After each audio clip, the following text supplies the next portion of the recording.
শিক্ষকগণ হলো বাদশা নয়, তবে তারা বাদশা গড়ার কারিগর।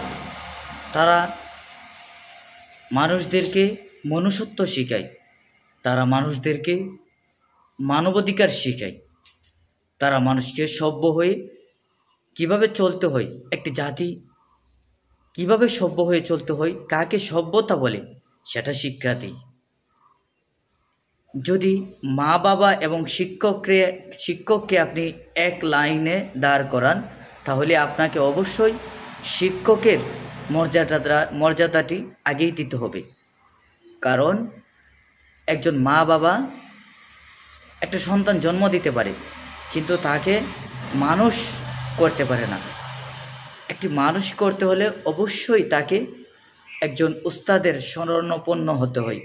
একজন উস্তাদ কিংবা একজন শিক্ষক তাকে মানুষ হিসেবে গড়ে তোলে।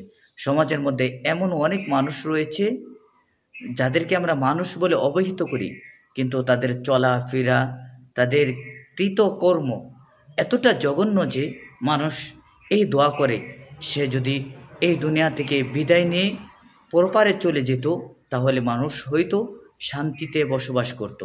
এই কথাগুলো এজন্য বললাম যে আমরা যারা অভিভাবক রয়েছি, আমাদের ছেলে মেয়ে, আমাদের সন্তান সন্তনাতি যারা স্কুল, কলেজ, মাদ্রাসা কিংবা বিভিন্ন শিক্ষা প্রতিষ্ঠানের মধ্যে পড়াশোনা করছে, আমরা তাদের শিক্ষকদেরকে সর্বোচ্চ সম্মানটুকু করব।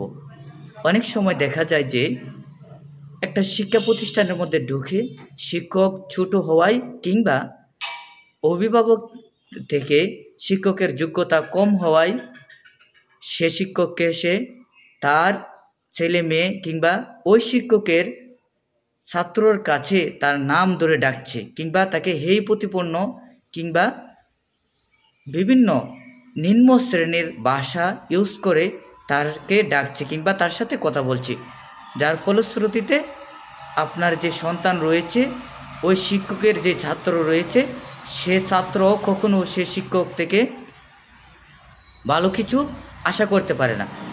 আপনি আপনার সন্তানকে এই শিক্ষা দিচ্ছেন যে তোমার শিক্ষক আমার কাছে বেশি মূল্যবান নয়। আপনি যদি আপনার সন্তানের সামনে শিক্ষককে সর্বোচ্চ সম্মানটুকু করতেন, তাহলে আপনার সন্তান এটা বুঝতো যে না, আমার বাবা, আমার মা, আমার অভিভাবক আমার শিক্ষককে সর্বোচ্চটুকু সম্মান করে, তাকেও আমি সর্বোচ্চ সম্মানটুকু করতে হবে।